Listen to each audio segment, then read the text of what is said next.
Azerbaijan Asia మరియు Europe మధ్య ఉన్నటువంటి ఒక ప్రత్యేకమైనటువంటి దేశం. చరిత్ర, సంస్కృతి, ప్రకృతి అందాలు, ఆధునిక నగరాలు మరియు మోడ్ వాల్కనోస్ వంటి అసాధారణమైన ప్రకృతి ప్రత్యేకతలు కలిగి ఉన్నటువంటి ఈ దేశం గురించి చాలా విషయాలు తెలుసుకోవాలి. ప్రపంచంలో అతి తక్కువ ఎత్తులో ఉన్నటువంటి రాజధాని నగరం బాకు. శతాబ్దాల చరిత్ర కలిగినటువంటి గోబస్తాన్ రాక్ ఆర్ట్, అలరారించే ఆర్కిటెక్చర్ కలిగినటువంటి హైదర్ అలియేవ్ సెంటర్, ఇవన్నీ కూడా ఈ వీడియోలో తెలుసుకుందాం. అజర్బైజాన్ యొక్క జాగ్రఫీ. ఇది కాస్పియన్ సముద్రంలో తీరంలో ఉన్నటువంటి దేశం. ప్రపంచంలోనే అతిపెద్ద నిమ్మజల సరస్సు అంటే సాల్టీ నేచర్ కలిగినటువంటి సరస్సుగా ఇది ఉంది. ఇదే కాస్పియన్ సముద్రం. అజర్బైజాన్కు ఉత్తరంగా రష్యా, దక్షిణంగా ఇరాన్, పశ్చిమాన ఆర్మేనియా, ఆగ్నేయంగా టర్కీ మరియు తూర్పున కాస్పియన్ సముద్రం ఉన్నాయి. దేశం మొత్తం దాదాపు 86,600 చదరపు కిలోమీటర్ల విస్తీర్ణంలో ఉంది. ఇది మన ఆంధ్రప్రదేశ్ కన్నా కొంచెం తక్కువ పరిమాణంలో ఉంటుంది. అజర్బైజాన్లో భూభాగం చాలా విభిన్నంగా ఉంటుంది. ఒకవైపు పర్వతాలు, మరోవైపు మైదానాలు మరియు ఇంకోవైపు తక్కువ ఎత్తున్న తీర ప్రాంతాలు ఉన్నాయి. దేశంలో ముఖ్యంగా 3 భౌగోళిక క్షేత్రాలు ఉంటాయి: కౌకాసస్ పర్వతాలు, కూరా నదీ లోయ, కాస్పియన్ తీర ప్రాంతం. కౌకాసస్ పర్వతాలు ఉత్తర భాగంలో ఉన్నాయి. ఇవి స్నోతో కప్పబడి హిమాలయాల లాగా కనిపిస్తాయి. కూరా నది దేశం మధ్యలో ప్రధాన నది ప్రవహిస్తుంది. దీని పేరు కూరా నది. ఇది వ్యవసాయానికి కీలకమైన నదిగా చెప్పవచ్చు. కాస్పియన్ తీర ప్రాంతం తూర్పు భాగంలో ఉన్నటువంటి ఈ ప్రాంతం ఇది బాకు నగరానికి పక్కనే ఉంటుంది. బాకు నగరం విశేషంగా చూడదగినది. ఇది ప్రపంచంలో సముద్ర మట్టం కన్నా 28 మీటర్లు తక్కువ ఎత్తులో ఉన్న రాజధాని నగరం. అజర్బైజాన్ను ఒకప్పుడు 5 వాల్కనోస్ దేశంగా పిలిచేవారు, ఎందుకంటే ఇక్కడ సుమారు 350 మడ్ వాల్కనోస్ ఉన్నాయి. ఇవి భూమి కింద నుండి మట్టి మరియు గ్యాస్ బయటకు వస్తున్న ప్రకృతి అద్భుతాలు. ఈ దేశానికి ఒక ప్రత్యేకమైన భౌగోళిక అంశం ఏమిటంటే ఇది ఒక దేశంలోనే ఉష్ణ ప్రదేశాలు, చల్లని పర్వతాలు, ఎడారులు, తీర ప్రాంతాలు అన్నీ కలిగి ఉంది. అందుకే దీన్ని ల్యాండ్ ఆఫ్ కాంట్రాక్ట్స్ అని కూడా పిలుస్తూ ఉంటారు. అజర్బైజాన్లో 9 క్లైమేట్ జోన్లుగా ఉన్నాయి. మొత్తం ప్రపంచంలో ఉన్న 11 క్లైమేట్ జోన్లలో 9 ఇక్కడే ఉండడం గమనార్హం. ఒకటే దేశమైన అజర్బైజాన్లో కనిపించడం ఆశ్చర్యకరంగా ఉంటుంది. ఇవే అజర్బైజాన్ భూభాగంలో చాలా అద్భుతంగా కనిపిస్తూ ఉంటాయి. ఇక ఇప్పటికీ చాలా చరిత్ర కలిగినటువంటి దేశం అజర్బైజాన్. గోబుస్తాన్ రాక్ ఆర్ట్ దగ్గర 12,000 సంవత్సరాల క్రితం చెక్కిన రాతి శిల్పాలు కనిపిస్తాయి. ఇవి యునెస్కో వారసత్వ సంపదగా గుర్తించబడ్డాయి. ప్రాచీన కాలంలో అజర్బైజాన్ ప్రాంతం అట్రోపాటెన్ అనే పేరుతో పిలువబడేది. ఈ పేరు నుంచి అజర్బైజాన్ అనే పేరు వచ్చినట్లు నిపుణులు చెబుతున్నారు. తరువాత అది పర్షియన్ సామ్రాజ్యం కిందికి వెళ్ళింది. ఆపై అరబులు, మంగోలులు, తుర్కులు, షఫవీ రాజులు ఈ ప్రాంతాన్ని పాలించారు. 19వ శతాబ్దంలో ఇది రష్యా సామ్రాజ్యానికి భాగమైంది. ఆ సమయంలో బాకు నగరంలో ప్రపంచంలోని మొదటి చమురు బావులు తవ్వబడ్డాయి. దీనివల్ల అజర్బైజాన్ ఆర్థికంగా ఎదిగింది. 1918లో అజర్బైజాన్ స్వతంత్ర దేశంగా ప్రకటించబడింది. ఇది ముస్లిం ప్రపంచంలో తొలి గణతంత్ర దేశం అన్న విషయం మీకు తెలిసి ఆశ్చర్యం కలుగుతుంది. కానీ అది కేవలం 2 సంవత్సరాల పాటే మాత్రమే ఉంది. 1920లో సోవియట్ యూనియన్ దాని మీద ఆధిపత్యం చూపించింది. 70 సంవత్సరాల అజర్బైజాన్ సోవియట్ యూనియన్లో భాగంగా మారిపోయింది. ఈ కాలంలో పరిశ్రమ, విద్య, చమురు రంగాల్లో అభివృద్ధి జరిగింది. కానీ రాజకీయంగా స్వతంత్రం లేకపోయింది. 1991లో సోవియట్ యూనియన్ పతనం తర్వాత అజర్బైజాన్ తిరిగి స్వతంత్ర దేశంగా మారింది. అదే సంవత్సరం సెప్టెంబర్ 18న అధికారికంగా స్వతంత్రం ప్రకటించుకుంది. స్వతంత్రం వచ్చిన వెంటనే అజర్బైజాన్ ఒక పెద్ద సమస్యను ఎదుర్కొంది. అదే నాగోర్నో కారాబాక్ వివాదం. ఈ ప్రాంతానికి ఆర్మేనియా వాదిస్తోంది, కానీ అంతర్జాతీయంగా అది అజర్బైజాన్ భాగమే. 1990లలో ఈ విషయంలో భీకరమైన యుద్ధాలు జరిగాయి. 2020లో ఈ 2 దేశాల మధ్య మరోసారి యుద్ధం జరిగింది. దాన్ని సెకండ్ కారాబాక్ వార్ అని పిలుస్తూ ఉంటారు. ఈ యుద్ధంలో అజర్బైజాన్ తిరిగి తన భూభాగాన్ని సొంతం చేసుకుంది. ఈ వివాదం ఇప్పటికీ కొనసాగుతూనే ఉంది. కానీ అజర్బైజాన్ తన అంతర్గతంగా గణనీయమైనటువంటి అభివృద్ధి సాధించింది. బహుళ వనరుల దేశంగా ప్రపంచంలో చమురు, వాయువ రంగాల్లో కీలకమైనటువంటి స్థానం సంపాదించుకుంది. ఇప్పుడు ఇది ఒక లౌకిక, స్వతంత్ర మరియు అభివృద్ధి చెందుతున్నటువంటి దేశం. చరిత్రలో ఎన్నో పాలకులు వచ్చిన అజర్బైజాన్ ప్రజల సాంస్కృతిక ఐక్యత మాత్రం ఎప్పుడూ నిలిచింది. అదే ఈ దేశ శక్తిగా చెప్పవచ్చు. Azerbaijan culture, religion, language.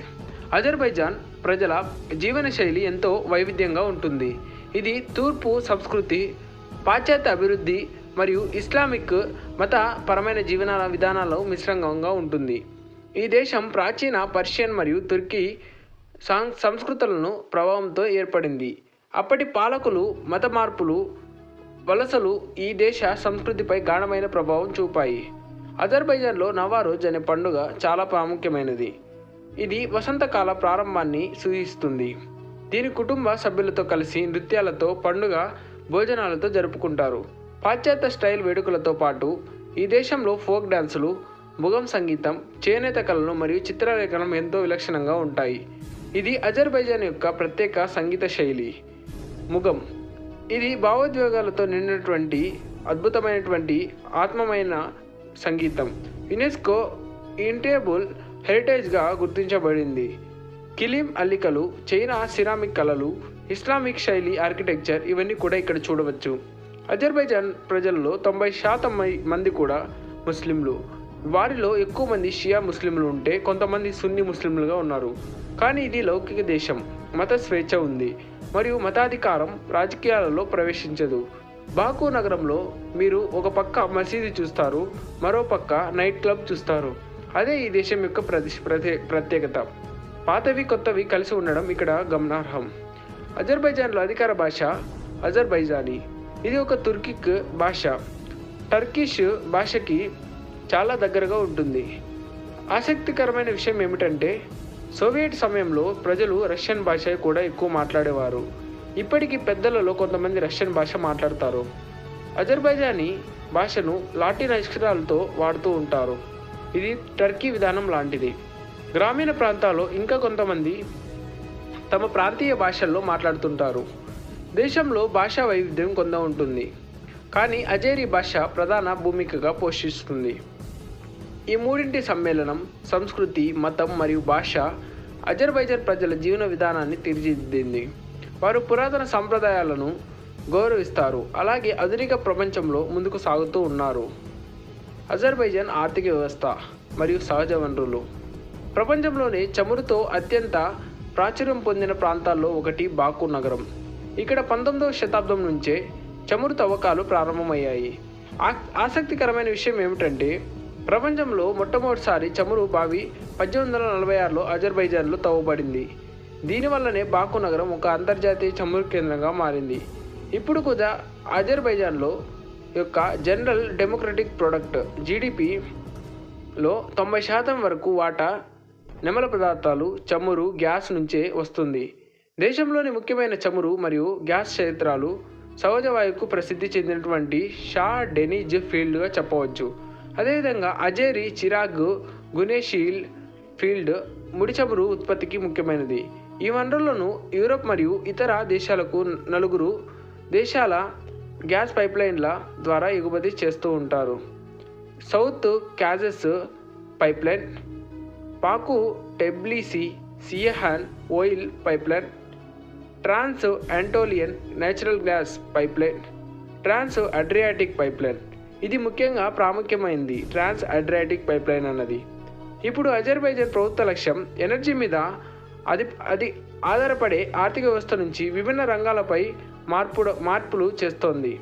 Tourism ప్రపంచవ్యాప్తంగా టూరిస్టులను ఆకర్షించేందుకు ఇన్వెస్ట్మెంట్ చేస్తోంది. రోడ్లు, మల్టీ లెవెల్ బ్రిడ్జిలు, మెట్రో వంటి ఇన్ఫ్రాస్ట్రక్చర్ డెవలప్ చేస్తోంది. ఐటీ మరియు డిజిటల్ టెక్నాలజీ రంగంలో ముందుకు వెళ్తోంది. కార్మిక రంగం కూడా చాలా అభివృద్ధి చెందుతుంది. గ్రామీణ ప్రాంతాల్లో వ్యవసాయం కూడా ముఖ్యమైన రంగం. పత్తి, గోధుమలు, ద్రాక్ష, టమోటాలు ఇవి ప్రధాన పంటలుగా ఇక్కడ చూడవచ్చు.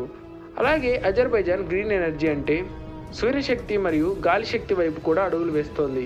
బాకు నగరాన్ని చూసినా మీకు తెలుస్తుంది ఇది ఆధునిక టెక్నాలజీ, ఆర్థిక సమృద్ధి కలిగినటువంటి నగరంగా. ఫ్లేమ్ టవర్స్, హైదర్ ఆలియేవ్ సెంటర్ మరియు పోర్ట్ ఆఫ్ బాకు వంటి ప్రాజెక్టులు ఈ దేశం అభివృద్ధి దిశగా వేగంగా పయనిస్తోందని నిరూపిస్తాయి. మొత్తంగా చూస్తే అజర్బైజాన్ ఆర్థికంగా బలమైన దేశం, కానీ తన భవిష్యత్తు కోసం ఎనర్జీ మీద ఆధారపడి కొత్త అవకాశాలు అన్వేషిస్తోంది. అయితే అజర్బైజాన్ రాజకీయ వ్యవస్థ ఎలా ఉంటుంది అంటే, అజర్బైజాన్లో ప్రభుత్వ వ్యవస్థ ప్రెసిడెన్షియల్ డెమోక్రసీ ఆధారంగా నడుస్తుంది. దేశాధినేతగా ప్రెసిడెంటే ఉంటారు. ఆయనకి అమితమైన అధికారాలు ఉంటాయి. సైన్యం, విదేశాంగ వ్యవహారాలు, విధాన నిర్ణయాలు అన్నింటిపై నియంత్రణ ఉంటుంది. ప్రస్తుతం అజర్బైజాన్ ప్రెసిడెంట్గా ఉన్న వ్యక్తి ఇల్హాం అలియేవ్. ఆయన తండ్రి హైదర్ అలియేవ్ కూడా ఆ దేశ మాజీ అధ్యక్షుడే. అంటే ఇది ఒక రకంగా ఫ్యామిలీ పాలిటిక్స్గా మారిందని విమర్శలు ఉన్నాయి. అయితే దేశ అభివృద్ధి, స్థిరత్వం విషయంలో ఈ నాయకత్వం కొంతమేరకు స్థిరతను కలిగిందని చెప్పవచ్చు. దేశంలో మల్టీ పార్టీ సిస్టమ్ ఉన్న అసలైన రాజకీయ పార్టీ పోటీ చేయాలా అని తక్కువగానే ఉంటుంది. ఎక్కువగా అధికార పార్టీదే గెలుపు చూడవచ్చు. ఎన్నికలు జరుగుతున్న మీడియా స్వేచ్ఛ, మానవ హక్కులు వంటి అంశాలలో కొన్ని అంతర్జాతీయ విమర్శలు కూడా ఉన్నాయి. అంతర్జాతీయ సంబంధాల విషయంలో అజర్బైజాన్ ఒక తటస్థ విధానాన్ని అనుసరిస్తోంది. రష్యాతో భౌగోళిక సమీపం కారణంగా మంచి సంబంధాలు ఉన్నాయి. టర్కీతో సాంస్కృతిక మరియు మతపరంగా బలమైన అనుబంధం ఉంది. ఇజ్రాయెల్, చైనాతో వ్యాపార పరంగా మైత్రి ఉంది. ఇరాన్తో సంబంధాలు మిశ్రమంగా ఉంటాయి. కొన్నిసార్లు ఉద్రిక్తతలు కూడా జరుగుతూ ఉంటాయి. పశ్చిమ దేశాలతో, ముఖ్యంగా యూరోప్తో ఎనర్జీ ఎగుమతులు కారణంగా మంచి సంబంధాలు ఉన్నాయి. భారతదేశంతో కూడా అజర్బైజాన్కి మైత్రిపూర్వక సంబంధాలు ఉన్నాయి. విద్య, టూరిజం, వ్యాపార రంగాల్లో సహకారం అందిస్తూ ఉంటాయి. చాలామంది భారతీయులు ఇప్పుడు బాకు నగరానికి టూరిస్టులుగా వెళ్తున్నారు. సమస్య విషయం ఏమైనా ఉందంటే అది అజర్బైజాన్ తన స్థానం బలంగా ఉంచింది. అదే అంతర్జాతీయంగా నాగర్నో కారాబాక్ విషయం. దేశ భద్రత, భౌగోళిక సమగ్రత విషయంలో దానికి విరుద్ధంగా ఏ విధమైన ఒప్పందాలు అంగీకరించదు. మొత్తంగా చూస్తే అజర్బైజాన్ ఒక రాజకీయమైనటువంటి స్థిరమైన నాయకత్వం వహిస్తోంది. అంతర్జాతీయంగా అది ఎనర్జీ, భద్రత, వ్యాపార రంగాల్లో తన ప్రాముఖ్యతను పెంచుకుంటూ ముందుకు సాగుతోంది. అజర్బైజాన్ ప్రసిద్ధ టూరిస్ట్ ప్లేసెస్. ఇది ఒకే దేశంలో పర్వతాలు, సముద్రం, పురాతన కట్టడాలు, ఆధునిక ఆర్కిటెక్చర్ అన్నీ కలగలిపినటువంటి దేశం. ఇక్కడ ముఖ్యంగా చూడవలసినటువంటి నగరం బాకు. ఫ్లేమ్ టవర్స్, అజర్బైజాన్ ప్రకృతి, అదేవిధంగా ప్రతీక, రాత్రివేళ దీపాల లైటింగ్ చూస్తే మైమర్చిపోతారు. రెండవది హైదర్ అలియేవ్ సెంటర్, జహా హదీద్ రూపకల్పనలో ఉన్న ఈ భవనం ప్రపంచంలో అత్యద్భుత ఆర్కిటెక్చర్ ఉదాహరణగా చెప్పవచ్చు. బాకు బౌలేవర్డ్, సముద్ర తీరం పక్కన ఉన్నటువంటి public park. Old city, UNESCO వారసత్వ సంపదగా గుర్తించినటువంటి ప్రదేశం. 12వ శతాబ్దం నుంచి ఇది గుర్తింపుగా ఉంది. షిర్వాన్ష్ ప్యాలెస్ మరియు మెయిడెన్ టవర్ ఇక్కడ ఉన్నాయి. కార్పెట్ మ్యూజియం, తలుపులు, తాళాలు లేని కార్పెట్ ఆకారంలో ఉన్న ఈ మ్యూజియం చాలా అద్భుతమైనది. గోబుస్తాన్, ఇక్కడ 12,000 సంవత్సరాల నాటికి అయిన రాతి శిల్పాలు ఉన్నాయి. అదే కాక ఈ ప్రాంతంలో మడ్ వాల్కనోస్ కూడా ఉన్నాయి. భూమి నుండి మట్టి మరుగుతున్న ప్రకృతి అద్భుతంగా చెప్పవచ్చు. షాకీ నగరం, షాకీ ఖాన్స్ ప్యాలెస్, 18వ శతాబ్దంకు కళ్ళకండం. గ్లాస్ వర్క్, వుడ్ వర్క్లతో ఉన్న ఈ కోటను చూసిన వారెవరూ మర్చిపోలేరు. ఇది కూడా యునెస్కో హెరిటేజ్ సైట్గా ఉంది. లహీజ్ గ్రామం, ఇక్కడ మట్టి పనులు, లోహ పనులు మరియు విలువైన హస్తకళలు చాలా అభివృద్ధి చెందాయి. ఇక్కడ వీధుల్లో చూడడానికి యూరోప్లోని పురాతన పల్లెల్లా కనిపిస్తాయి. గబాలా, టుఫాన్ డాగ్ స్కీ రిసార్ట్, చలికాలంలో స్కీయింగ్, స్నో ఫన్ ఇవి చూడవచ్చు. గబాలా షూటింగ్ క్లబ్, అదేవిధంగా ఎడ్డీ గోజెల్ వాటర్ ఫాల్స్ 7 అందమైన జలపాతాలుగా ఇక్కడ చూడవచ్చు. నఫ్తాలాన్ ఆయిల్ స్పా, ఇది వైద్య టూరిజంలో ఒక ప్రత్యేక ప్రదేశం. కినాలిగ్ విలేజ్, అజర్బైజాన్లో అత్యంత ఎత్తైన గ్రామం. ఇక్కడ వైవిధ్యభరితమైనటువంటి భాష మరియు ప్రత్యేకమైనటువంటి సంస్కృతి ఉంది. ఇది వయోజనుల టూరిస్టులకు చరిత్రగా చెప్పవచ్చు. ప్రకృతి మరియు ఆదివాసీ జీవితం తెలియజేసేలా ఓ విండోలా ఉంటుంది. అయితే ఇలా చాలా అద్భుతమైనటువంటి ప్రదేశాలు ఇక్కడ మనం చూడవచ్చు. అజర్బైజాన్ సందర్శకుల విలువ చాలా ఎక్కువగా పెరిగింది. ఇక్కడ కరెన్సీ, అజర్బైజాన్ యొక్క కరెన్సీ పేరు అజర్ మనాత్. ఇది చాలా అద్భుతమైనటువంటి దేశంగా మనం చెప్పవచ్చు. అజర్బైజాన్ ఒక ప్రాచీన సాహిత్యం మరియు ఆధునిక కలగలిపినటువంటి దేశంగా మనం చూడవచ్చు. ఈ వీడియో నచ్చితే ఈ వీడియోకి ఒక లైక్ చేయండి, షేర్ చేయండి. మరిన్ని గ్లోబల్కి సంబంధించిన వీడియోస్ కోసం మా ఛానల్ను సబ్స్క్రైబ్ చేయండి. మీ అభిప్రాయాలను కామెంట్ రూపంలో తెలియచేయండి. జై హింద్.